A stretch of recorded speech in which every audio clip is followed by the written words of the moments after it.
Hola, buenas noches, bienvenidos. Es un gusto tenerles con nosotros nuevamente. Les saludamos desde Cancún, Quintana Roo. Como ustedes saben, este curso de espiritualidad y conciencia es completamente gratuito. El día de hoy movilizamos la fecha de transmisión. Ya saben que normalmente avisamos una semana antes para que puedan estar presentes. Las últimas semanas había sido en día domingo. Y en esta ocasión, bueno, avisamos oportunamente desde antier que la clase se movía del domingo al día viernes. Así que esa es la ventaja de estar integrado en los grupos de WhatsApp. Por eso son grupos de coordinación, ya que nos permite avisarle a todos los miembros del curso el horario preciso en el que se realizará la transmisión del curso de espiritualidad y de conciencia. Así que si aún no te has registrado al curso, bueno, te invito a que utilices la descripción de este video, el texto en la parte superior, y busques allí el enlace que te vincula a mi número de WhatsApp personal para poderte registrar al curso. Este curso es completamente gratuito. Vaya, ha crecido bastante. Nos da mucho gusto también darle la bienvenida ya a personas de Corea del Sur que ya se han suscrito. Hemos creado un grupo más para aquel país y pues seguimos compartiendo. Ya estamos muy próximos también a lanzar el curso de desarrollo humano, que nos parece importante debido a la necesidad de superar estos estragos en el estilo de vida que ha generado esta situación del COVID-19, ¿no? De esta pandemia, como decimos. Así que ese se va a lanzar ya el próximo miércoles.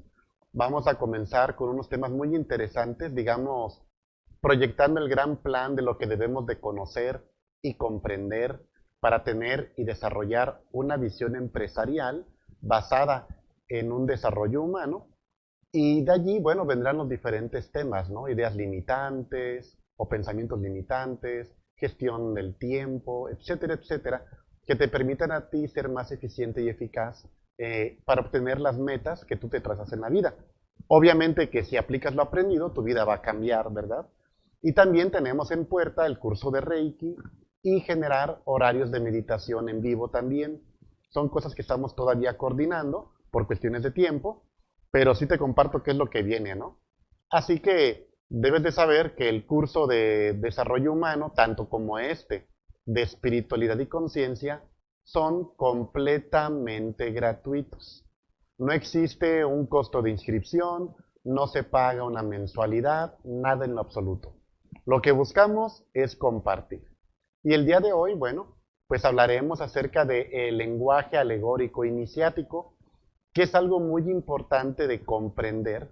Si no tenemos el conocimiento del símbolo, su significado, o del lenguaje incluso, por lo menos tener nosotros la referencia de que esto existe y que se manifiesta no tan solo en el lenguaje oral y escrito, sino también como el símbolo dentro del templo, la pintura, la arqueología, etcétera, etcétera.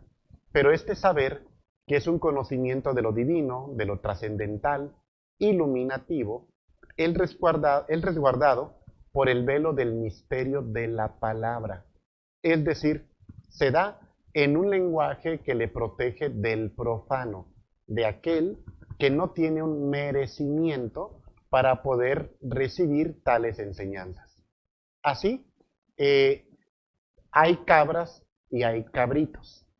Y el lenguaje alegórico iniciático es hecho para que unos lo puedan entender y otros no lo puedan comprender ni retener.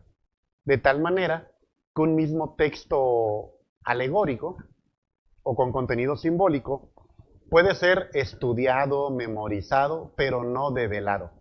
Solamente por aquellos que tienen el conocimiento, aquellos que conocen el verbo, aquellos que tienen la enseñanza requerida para poder extraer este conocimiento oculto dentro de todo texto verdaderamente sagrado. Así que este lenguaje alegórico e iniciático va a resguardar una verdad que permite penetrar a la luz del conocimiento hermético. Recordemos, como les platicábamos en el video de bienvenida al curso, que existe el conocimiento exotérico, mesotérico y el esotérico. La palabra esotérico o esoterismo no tiene realmente nada que ver con todo lo que vemos como esotérico hoy día en la televisión o en las redes sociales, ¿verdad? ¿Qué te sale un adivinador, una persona que vende servicios de cartas, una persona que te vende velas protectoras, etcétera, etcétera? Eso es pseudoesotérico. El conocimiento esotérico es el conocimiento oculto, profundo, dentro de toda escuela o fuente con conocimientos de tipo iniciático, enfocados a la autorrealización íntima del ser. Es la parte más profunda del conocimiento, aquello que es asequible solo para los iniciados y los perpetuadores de la enseñanza divina. El conocimiento mesotérico, que es la parte intermedia, tiene ciertos aspectos develados del conocimiento trascendental. Sin embargo, ilumina, da conocimiento, pero no es la verdad desnuda.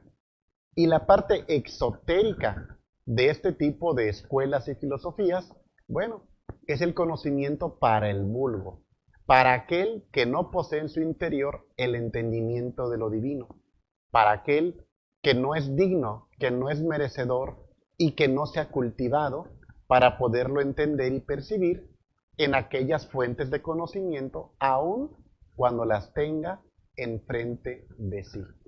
Por ejemplo, cuando hablemos del catolicismo un poco, cuando se exhibe el Santísimo, o la custodia como se le llama también, en esa parte central de la misa, es normalmente un 24 de junio. Pero recuerden que el 24 de junio se considera el día más energético del año y está relacionado con San Juan Bautista. Pues bien, lo que se exhibe precisamente ese día es esta custodio santísimo, que no es más que un sol con sus rayos desplegados. Pero recordemos que la religión católica señala la astrología como una desviación del demonio. Entonces, ¿por qué utilizar un símbolo esotérico, ya que deriva de la astrología, para presentarlo solemnemente a media misa? Este halo solar, este sol, nos recuerda muchas cosas, pero el vulgo no lo sabe, porque tiene un conocimiento exotérico y solamente ven el objeto como una pieza sagrada. Pero todos bien sabemos que la gran divinidad no sería un ornamento físico que adorar. Entonces, ¿qué es realmente esa pieza? La representación del sol.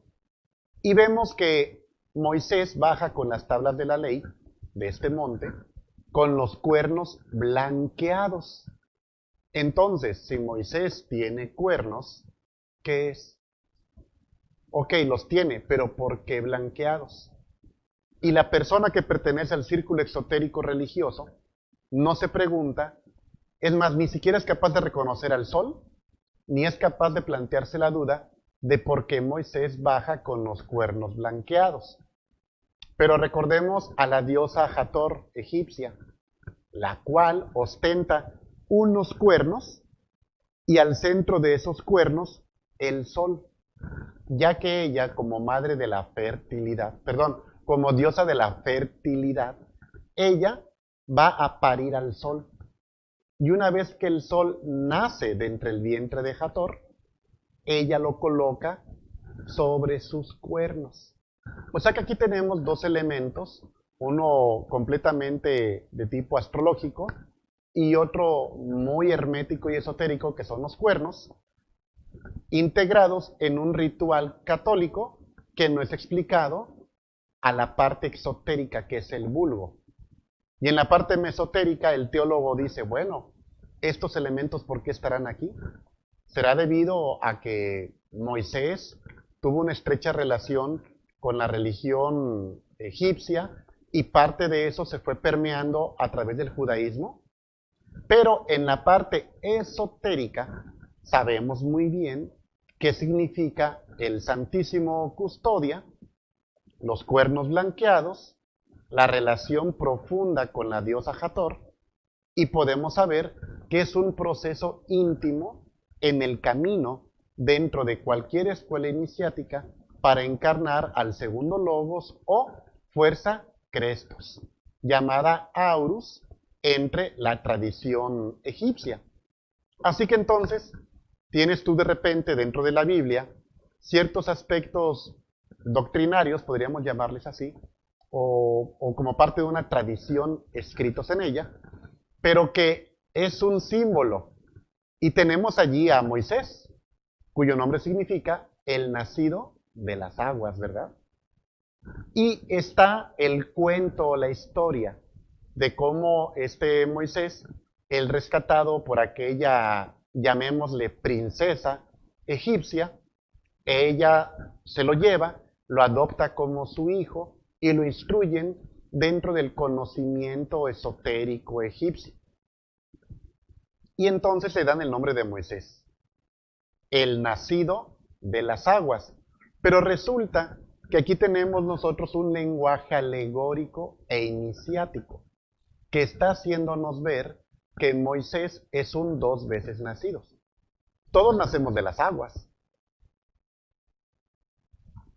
Las corrientes salinas de nuestros padres que se fecundan dentro del vientre materno y que tras un episodio acuoso permite tu salida de entre el cuerpo de tu madre. Es el primer nacimiento. Y en el segundo nacimiento también se nace por el agua y por el fuego.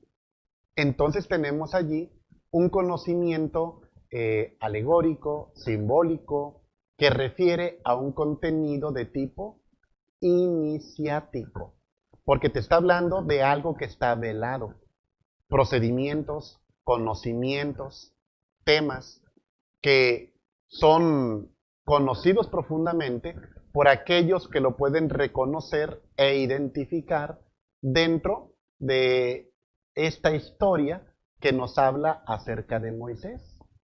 Esta historia que nos habla de un Moisés que baja con los cuernos blanqueados. Estas historias que nos hablan de convertir el agua en vino, etcétera, etcétera. Así que los grandes iniciados, los grandes maestros, durante aquellas épocas más plenas y espirituales que la actual, tenían que aprender a inquietar al alma humana hacia la búsqueda de la gran luz, pero al mismo tiempo proteger la enseñanza para que las claves o técnicas de desarrollo del alma y del espíritu no fueran profanados por el vulgo que les rodeaba. Por ello es que en aquellas épocas existían las pruebas iniciáticas, la selección del individuo o de la mujer que querían acercarse a lo divino y que una vez que confrontaban tales pruebas podían ser admitidos en los templos, ya sea de sanación, ya sea de misterios iniciáticos, sexualidad sagrada, etcétera, etcétera. Siendo así que este lenguaje alegórico iniciático desconcierta a la persona que no tiene el conocimiento trascendental. Por ejemplo, cuando se habla de que es más fácil pasar un camello por el ojo de una aguja a que un rico entre al reino de los cielos. ¿Cómo lo interpreta el vulgo? Al vulgo, bueno, a través del matrimonio entre la religión y el poder, se le enseña que tiene que ser bueno y que solo las personas pobres y sumisas son buenas. Por lo tanto, aquellos a quienes puede enfocar la causa de sus desgracias, la mayoría, que son los ricos, hablo yo monetariamente hablando, entonces es mejor proyectar el odio de la masa hacia la gente que tiene que hacia el que tiene el poder. Entonces, llenos de vanidad interior, creyendo que por ser pobres es bueno, tienes el consuelo de que aquel que tiene, pero no va a entrar al reino de los cielos. Pero yo sí, porque soy pobre y obedezco a los que gobiernan este mundo. Vean ustedes, ¿verdad? Cómo estamos tan dormidos que no podemos ver ese sistema. Pero los mesotéricos saben y comprenden que no se trata de una simple riqueza material. Tiene que haber algo más allá que eso, porque ni siquiera el camello cabe o podría pasar por el ojo de una aguja. Este conocimiento que hay detrás de esta parábola nos está señalando otro tipo de riqueza con la cual no se puede penetrar al reino de los cielos. ¿Qué es un ser humano rico? Un ser humano rico es un ser humano abundante. ¿De qué tendrías que estar muy abundante para no poder penetrar al reino de los cielos? ¿De qué crees? De eso que se llama legión. Eso que se llama legión dentro de nosotros y que al paso del tiempo la iglesia lo clasificó en los 7 pecados capitales. Esto quiere decir que desde aquella época era muy bien sabido que el ser humano está constituido por una múltiple cantidad de agregados psicológicos, fracciones de alma, que luchan, que riñen entre sí para tener el dominio y el control de este templo físico de la máquina humana, y que entonces, entre más apegados estamos a nuestros agregados, la persona es más rica, más abundante en el ego. Por lo tanto, una persona rica y llena de sí misma no puede penetrar a la senda, no puede penetrar a ese camino, porque se ha regodeado de su propio criterio, de su propia inteligencia, de sus propios deseos, y no puede distinguir entre la mecánica del yo y la libertad que puede otorgar la autoconciencia.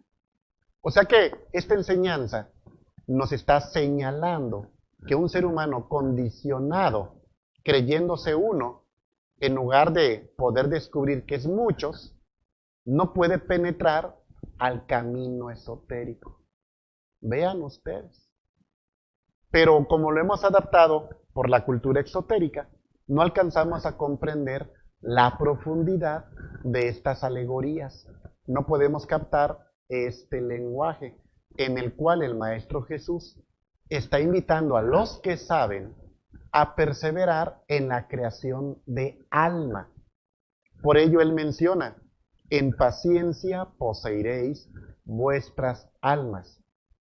Un hijo de Dios, un ser divino, un ser con conciencia de este plano y del otro, diciéndonos, afirmando que no tenemos alma, pero que la podemos crear. Y está diciéndote que una persona muy rica no puede penetrar al reino de los cielos, siendo que este maestro se sentó a comer con ricos y pobres, ¿no? Que la gente le recriminaba, que qué hacía comiendo con el recaudador de impuestos. Entonces el tema no es el dinero físico, el tema no es la riqueza material, el tema es que el ser humano muy rico internamente es porque es muy egoico. Así que vean ustedes cómo este tipo de lenguaje va dirigido a unas personas, mientras los muchos escuchan y se quedan solo con la cáscara. Van a la misa, ven la custodia y no hallan la relación y no la pueden percibir con los procesos solares que deben de vivir internamente para alcanzar un nacimiento segundo, que es cuando Juan Bautista llega y él te bautiza con agua, ¿no? Y te dice, va a llegar otro y te va a bautizar con fuego, al cual no es digno ni siquiera de calzarle las sandalias. No alcanzamos a ver esa relación. Yo recuerdo que hace algunos meses andaba en Tepoztlán con mi esposa y tuvimos la ocasión de visitar una iglesia allí en la calle principal que conduce hacia el acceso al Teposteco, muy cerca del mercado. De hecho, a una cuadra o dos del mercado, digo como referencia, y dentro de esta capilla hay una imagen de un Moisés con cuernos llevando las tablas de la ley, que en este caso creo que eran unos pergaminos, si mal no recuerdo. Pero ¿por qué Moisés tendría cuernos? Si se nos ha dicho que los cuernos corresponden a los seres infradimensionales. No estamos diciendo que no existan seres infradimensionales, ni menos diciendo o afirmando que los seres con cuernos son seres de luz, pero blanqueados. ¿Se capta la idea? Una cosa es seres con cuernos y otra cosa es un Moisés con los cuernos blanqueados.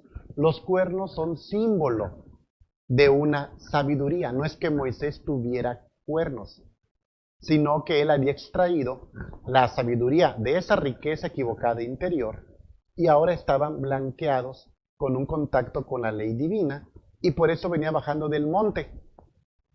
Y muchas personas llegamos a entender dentro de este lenguaje alegórico que un monte o los montes son montes físicos y los montes dentro de este tipo de diálogos representa dimensiones de conocimiento y de sabiduría, a los cuales aquellos que tienen el conocimiento trascendental pueden penetrar para recibir el conocimiento y la sabiduría de forma directa de los maestros que habitan en estos planos de tipo superior. Lo mismo ocurre cuando se nos habla de estar dormido en los evangelios. No es pecado dormir, pero ¿cómo se interpreta para la persona sin un conocimiento fundamentado? No, pues hagamos vigilias. Y se la pasan las personas en ocasiones en rezos mecánicos, tomando café toda la noche, o simplemente aguantar el sueño hasta el otro día para cubrir una vigilia. Pero el maestro no se refería a aguantarse el sueño del cuerpo, se refería al sueño profundo de la conciencia, ya que recordarán que él mencionaba, dejad que los muertos entierren a sus muertos. Pero ¿cómo lo puede entender una persona que no tiene el conocimiento trascendental? ¿Cómo podría ligar este aspecto del sueño con el aspecto de estar muerto internamente? Así, cada uno de nosotros debería de comprender que cada cultura que expresó un conocimiento trascendental tuvo la manera de velar el conocimiento para que el profano no lo pudiese entender. De este modo, si esto incluye su arte, su filosofía, su ciencia y su mística, esto quiere decir que inclusive los templos que perviven actualmente de ancestrales culturas también poseen una simbología, un conocimiento alegórico que aunque está frente a ti, no lo puedes llegar a percibir. Así, tenemos ciertas obras artísticas que implican un conocimiento que nosotros no logramos acaparar. Mucha gente ve un Buda, ve la estatuilla del Buda y no le llama la atención la postura que tiene la estatua. Cada postura de una estatua de un Buda representa toda una enseñanza, pero como no estás iniciado en el budismo esotérico, no lo puedes reconocer. Esos Budas alargados y recostados, ¿no? Que se encuentran así, como durmiendo, son toda la enseñanza acerca del estado de dormidez que posee nuestra conciencia. Te señala al ver esa imagen que todos nosotros somos un Buda, pero somos un Buda durmiente que tiene que despertar, que tiene que levantarse, que tiene que reeducarse y combatir su multiplicidad interna, que tiene que aprender a refinar su templo, que tiene que levantarlo nuevamente, etcétera, etcétera. Te vas, por ejemplo, a Ekbalam y ves a unos seres con alas y con las manos en esta posición. Tú lo contemplas y pasas de largo. ¿Por qué? Porque no tienes una formación y no puedes entender este lenguaje alegórico plasmado en el arte, en la escultura, que te está señalando que la energía debe de fluir de adentro hacia arriba, generando ¿qué? El proceso de transmutación. Por eso no son imágenes, es escultura, porque es la piedra. Y la piedra es un elemento simbólico fundamental para múltiples escuelas de conocimiento iniciático. Por ello, Pedro, cuyo aspecto esotérico es patar, significa piedra. Y en la masonería se te dice que se debe de pulir la piedra, ¿no? Para poder formar la piedra cúbica. Entonces, ¿de qué tipo de piedra estamos hablando? Dicha piedra en la cual el gran Kabir Jesús mencionaba que sobre ella sería edificada su iglesia, ¿no? Pero que los edificadores del templo la desecharon y que sería piedra de tropiezo. ¿Para quiénes? Para los malvados. Qué interesante. Porque entonces esta piedra viene a representar dentro del hombre y la mujer su vida sexual, su propia sexualidad, ya que esta fuerza, como dicen los indostanes, cuando se trabaja sabiamente, se sublima de adentro hacia arriba, o sea, a través de la Kundalini. Estás trabajando allí con el bautismo del fuego combinado con el agua. Por ello es que en múltiples obras religiosas que se crearon durante el medievo, se representa a San Juan haciendo este gesto constantemente, seleccionado hacia el otro en diversas obras, porque este símbolo, al juntar el codo al cuerpo y la mano hacia arriba, más que ser algo imperativo, es lo mismo que Nekbalam. Estamos hablando de la retención de una energía que debe ser transmutada para alcanzar el bautismo a través del simbolismo de San Juan. Te vas a Ekbalam con los mayas y encuentras que también hablan y manejan el aspecto de la transmutación de la energía sexual mediante una práctica sagrada en la cual se trabaja con Kukulcán, llamémosle Quetzalcóatl entre los mexicas, o serpiente Kundalini en la cultura hindú. ¿Y por qué no? La cobra sagrada egipcia. Así que vemos nosotros que este lenguaje alegórico iniciático es universal, simplemente que no tenemos el entendimiento. Entonces el arqueólogo llega armado de su preparación, de su conocimiento intelectual, el conocimiento de los glifos, de los materiales, de la época, de la influencia artística de esta cultura, etcétera, etcétera.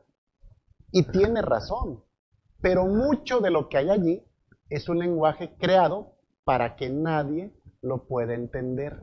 Detrás del glifo, detrás del símbolo, incluso esculturas que están dañadas a propósito en su creación, para que esa parte dañada de la escultura pueda darte la enseñanza que tú necesitas. Me gustaría a mí leerles algo vaya, había estado buscando hace un tiempo y que por fin pude volver a tomar, para que nos demos una idea de que lo que estamos hablando aquí no es nuevo, siempre ha estado, pero no lo hemos podido comprender. Me imagino que aquí todo el mundo conoce la parábola del sembrador. En esta parábola, del sembrador, se habla de cuando el Maestro Jesús va a dar su discurso a los muchos, y entre ellos los pocos, y había tanta gente que él tuvo que subir a una parte elevada, y les platicaba del caso de aquel sembrador que echaba la semilla, y que al regarla, parte de esta semilla caía en el camino, otro caía entre los pedregales, y otro caía en buena tierra, ¿no? Entonces llegaron las aves y se comieron la que cayó en el camino. Los zarzales impidieron que los otros brotes pudieran surgir. Pero lo que cayó en buena tierra pudo dar su fruto abundante. Y él mencionaba que asimismo es el conocimiento o la doctrina. Entonces, esta semilla va protegida para que el ser humano no sea capaz de comprenderla. Y al respecto, los discípulos le preguntaban al maestro, ¿por qué les hablas en parábolas? Él les respondió, a los discípulos, a ellos, no a todos.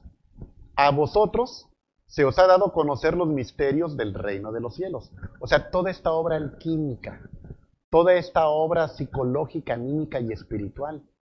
Pero a ellos, o sea, a todos los demás, no se les ha dado. Porque al que tiene se le dará y abundará. Pero al que no tiene, incluso lo que tiene se le quitará. Por eso les hablo en parábolas. Y aquí muy importante, porque viendo no ven y oyendo no oyen ni entienden. Y se cumple en ellos la profecía de Isaías que dice, con el oído oiréis, pero no entenderéis. Con la vista miraréis, pero no veréis. Porque se ha embotado el corazón de este pueblo, han hecho duros sus oídos y han cerrado sus ojos. No sea que vean con los ojos y oigan con los oídos y entiendan con el corazón y se conviertan y yo los sane. Bienaventurados en cambio vuestros ojos porque ven y vuestros oídos porque oyen. Pues en verdad os digo que muchos profetas y justos ansiaron lo que vosotros estáis viendo y no lo vieron, y oír lo que vosotros estáis oyendo y no lo oyeron. Y este tipo de actitud ante la entrega del conocimiento es universal, para que entonces el conocimiento no sea profanado. Por eso el hermetismo, por eso es que dentro de la cultura wicca, por ejemplo, estos archidruidas y druidesas sabían conservar el conocimiento hermético, alejado de los profanos, que asistían a sus festividades, pero que ellos solamente compartían lo sagrado con una cúpula sagrada dentro del druidismo. O como el caso de los hierofantes romanos y griegos, los cuales tenían una sabiduría dentro de los templos y rituales públicos para los profanos. De este modo, saber que el Maestro Jesús tenía 12 discípulos y 72, creo que se cortó, ¿ya estamos? Ok, perdón, que el Maestro Jesús contaba con 12 discípulos y 72 seguidores muy apegados a él, y que ese entorno era la cúpula de conocimiento que le acompañaba, mientras él se dirigía a los muchos que asistían al conocimiento que él venía a compartir, que no era el que está en los sermones, era el que hablaba de labios a oídos con estos discípulos y alumnos de él más cercanos. Aquellos que eran los muchos acabaron siendo los mismos que gritaban crucifixia, crucifixia, crucifixia, y que prefirieron a Barrabás que liberar al Hijo del Hombre. Y escuchamos el término, el Hijo del Hombre. Y allí tenemos otra vez el lenguaje alegórico iniciático. Porque las personas pueden entender o podemos llegar a pensar que al decir Hijo del Hombre se referirían a que este individuo fue hijo de otro varón. Es decir, porque de padre tiene a José. Pero respetando la tradición hermética y esotérica plasmada en la Biblia, se habla de que José no fue el padre, sino el Espíritu Santo. Entonces, ¿a qué clase de hijo de hombre se refieren? Si la Biblia fue revisada, fue supervisada, fue editada, fue alterada, ¿por qué no se respetó esta lógica? Porque una cosa es ser varón, otra cosa es ser varona, una dama, y otra cosa es ser hombre. Hombre es un grado iniciático. Hombre es aquel, o virgen en el caso de la mujer, quien ha logrado la creación del cuerpo físico, vital, astral, mental y causal solares, permitiendo la encarnación del real ser interior. una virgen no es una célibe. Una virgen como tal, en el término esotérico, no es una mujer que no ha conocido varón, es una mujer que ha nacido por segunda vez, que no tiene mácula porque no existe el ego en su interior, y ha creado los cuerpos internos que le permiten acoger a la gran divinidad dentro de sí misma. Igual en el caso del varón. Por eso es hijo del hombre, porque una vez que este buscador del conocimiento trascendental logra desarrollarse como hombre, algo más debe de nacer dentro de este individuo, que es la fuerza Crestos. Es así como el real ser interior busca fusionarse con el Cristo cósmico, para que entonces después de eso, de esta encarnación, el verbo, que es el Crestos, se haga carne y sangre, o sea, que habite y pueda caminar entre los hombres, compartiendo su sabiduría y sus enseñanzas. Así que vean ustedes cómo podemos tener permanentemente el conocimiento trascendental frente a nosotros, pero si no tenemos el oído, si no tenemos el entendimiento, no nos es posible comprenderlo. Aparte que se requiere una pureza interior para que la verdad desnuda se presente ante ti. Así que si nosotros tratamos de rememorar cómo acontecían aquellas misas antiguas en las catatumbas romanas, cuando el apóstol Pablo, Pedro, de forma clandestina, realizaban aquellos eventos, podremos verificar que no era una liturgia como la que hoy existe, que ha sido recreada a lo largo del tiempo, que ha entrado a la política, que hay tantas cosas allí. Lo que se hacía era compartir un evangelio. Y un evangelio no es un libro. Un evangelio no es leer un texto. Un evangelio es una palabra que renueva, que fortifica tus anhelos espirituales, que te llena de inquietudes del alma por el ser y que te saca de lo conocido para penetrar a la búsqueda de esto que es desconocido, llamado Dios. Y entonces, dentro de esta fuerza y este mensaje que compartían estos apóstoles, se realizaba el ritual de la última cena. Este rito de la última cena, que es compartir el pan y compartir este vino transfigurado, no es exclusivo del catolicismo. Recordemos que en la plaza de San Pedro, allá en Roma, en las partes bajas de la plaza, se tiene todavía estos elementos arqueológicos que representan a Mitra. Y Mitra fue un varón que enseñó acerca del amor, de la compasión, y que él realizaba el rito de compartir el pan y el vino con sus discípulos.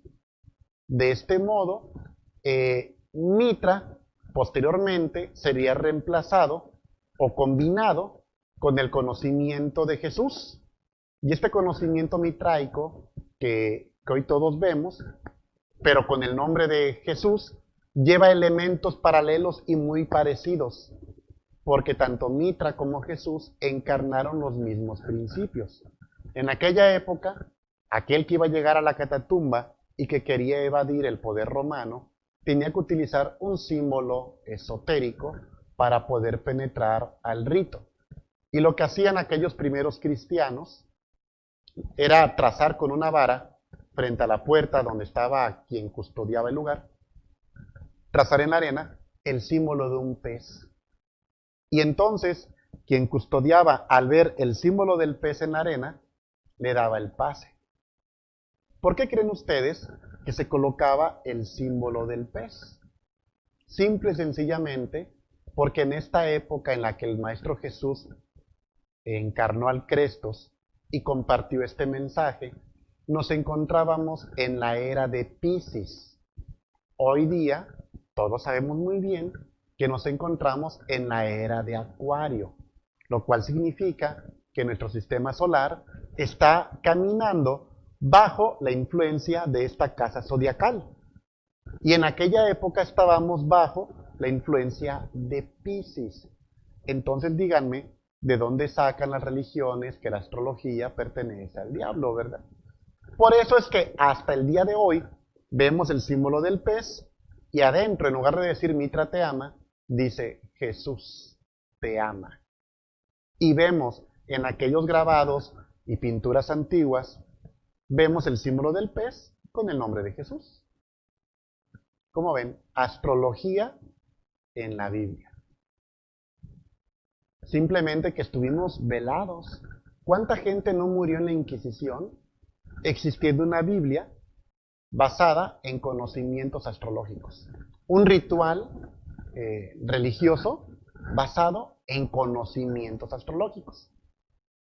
Allí nos damos cuenta de que estamos velados de un conocimiento y que en ocasiones, sí, ciertamente, la religión se convierte en la mejor manera de poder nulificar la inteligencia humana para que el poderoso siga gobernando, para que el pobre se conforme y para que no busquemos salir del gran plan que nos tiene con la conciencia dormida. Así que es indispensable saber que cuando se visita una zona arqueológica, cuando se visita un museo con piezas antiquísimas, hay que estar abiertos al conocimiento alegórico iniciático que se encuentra allí y también al mensaje de los grandes sabios que supieron dentro de la palabra solamente llegar a aquel que tiene el conocimiento. Así que vean qué interesante. No es algo que tengamos que inventar. Simplemente ya incluso mencionamos de qué parábola, ¿no? Estábamos hablando. Y esta parte en la que se le pregunta al maestro por qué habla en parábolas.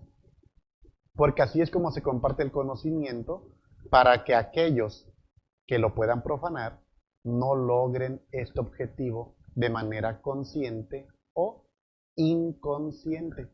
Y este tipo de elementos los vamos a ver en todas partes.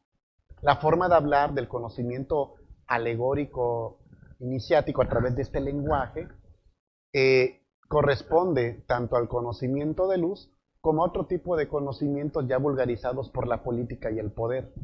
Y entonces vemos a personajes políticos anexando a su forma de hablar y a sus movimientos corporales actos simbólicos para comunicarse y afirmar el poder con aquellos que practican su misma línea de pensamiento esotérico enfocado a la adquisición de poder político. ¿Así? Entonces, es como la guerra de reforma, ¿no? Llegó la guerra de reforma, ¿no? Que era por el cambio en la constitución y por la cuestión. Y fue una guerra que implicó el combate de dos facciones políticas y esotéricas, unas regidas por el extranjero y otras nacionales, y que culminó en esta guerra que dañó tanto a nuestro país, allá en la época de don Benito Juárez, ¿verdad? Insigne maestro masón. Pero nosotros simplemente estudiamos la historia como vulgo, sin saber qué es lo que nos sucede, por qué nos sucede, hacia dónde se nos orienta. Ya tenía bastante tiempo que se hablaba también acerca de que ya vendría un nuevo orden mundial, ¿no? Bill Clinton hablándonos de eso. El nuevo orden mundial. Este nuevo orden mundial plasmado en el billete de dólar, ¿no? Novum Ordo Seclorum. Y toda la simbología que esto posee. Ahora que ya estamos en una nueva normalidad, veamos si el lenguaje político cambia. Y esto ya es el nuevo orden mundial esperado, o parte de este proceso, ¿no? De todo lo que se tiene que hacer, pero que no corresponde al plan de la divinidad, sino al plan de los que tienen una hegemonía y que la pobreza, el endeudamiento y la dependencia de la riqueza fortalece el sueño colectivo de la humanidad. Es decir, miren, vamos a verlo de esta manera. Aquellos, las élites, que ostentan el poder, ellos crean el sueño para el ser humano de que el dinero le va a dar la felicidad. Por lo tanto, al ser humano le brindan la idea de que el dinero le va a dar la felicidad y no le enseñan al ser humano a crear riqueza, porque entonces obtienen esclavos voluntarios, o sea, personas que a cambio de dinero están dispuestos a dar su vida, su tiempo, mientras son cultivados con una cultura de endeudamiento para que se conviertan en consumistas permanentes que enriquecen y fortalecen a los que ostentan el poder. La granja humana. Por eso es que en las escuelas no se enseña sobre desarrollo humano, no se enseña sobre educación financiera. Se quieren profesionistas, no seres humanos inteligentes, que puedan crear una prosperidad que les permita salir de un sistema de explotación que entonces, libres de tales ataduras, pudieran enfocarse un poco más en buscar el origen del sufrimiento en la vida, el por qué estoy aquí, para qué estoy aquí, para qué fui creado, cuál es el plan divino para mí. Pero estamos tan ocupados en esta carrera, ¿verdad?, de resolver la cuestión material, atrapados en la idea de que el dinero nos hará felices. Y el dinero no te puede hacer feliz. Aprender a trabajar con él, aprender a generar riqueza, te puede crear las condiciones para que tu espiritualidad pueda desarrollarse. Recordemos que el Maestro Jesús, aunque nace en un pesebre, porque se encontraban viajando desde Egipto por la cuestión del censo, no significa que eran pobres.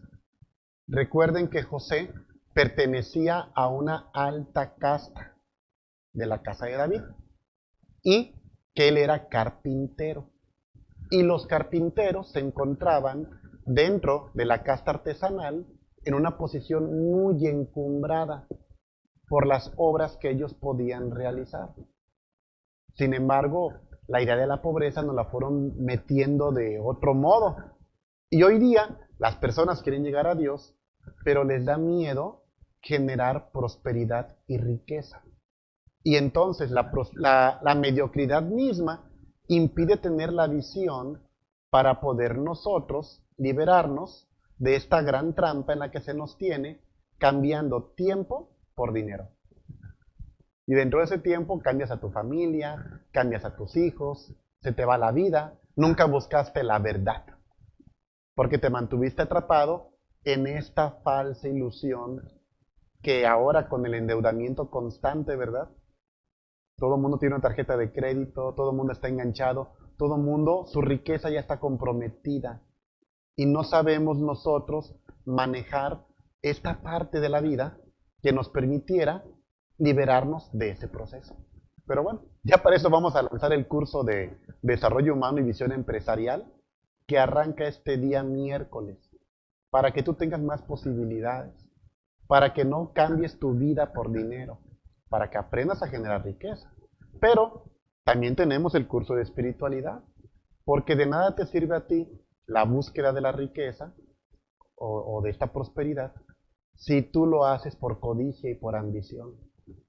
No, tiene que ser para emanciparte del sistema, que es algo muy diferente y de lo cual vamos a hablar. Bueno, hoy la clase ha durado un poquito menos, sin embargo creo que ha estado el contenido interesante. Los invito a la reflexión y esperemos que ahora que nos hagan sentir libres nuevamente, podamos coincidir en zonas arqueológicas para poder estudiar este lenguaje que está estampado allí en la piedra con nuevas herramientas. Que la que la psicoarqueología nos permita descubrir el lenguaje que está en la piedra, el lenguaje, el simbolismo profundo, la enseñanza labrada y escondida, que sea posible extraerla y compartirla con el que tenga oído y con el que tenga entendimiento. Porque si no, al final se cumple lo que decía el gran maestro, ¿no? Teniendo oído, no lo podemos escuchar. Teniendo entendimiento, no lo podemos entender. Y nos volvemos en estatuas de sal frías e indiferentes ante un mensaje que no funciona en nuestras vidas. ¿Por qué? Porque nuestra vida no está alineada correctamente con los principios divinos. Por eso ustedes, si han visto alguna logia masónica, todavía existe en ello el símbolo, ¿no? Y vemos la escuadra y vemos el compás.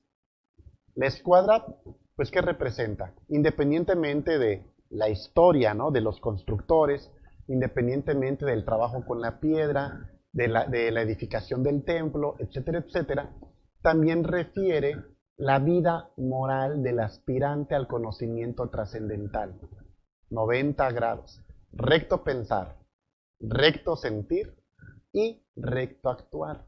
Más el compás, que es lo que permite en combinación con la escuadra trazar el proceso interno del iniciado en la vida para aquello que quiere lograr y alcanzar.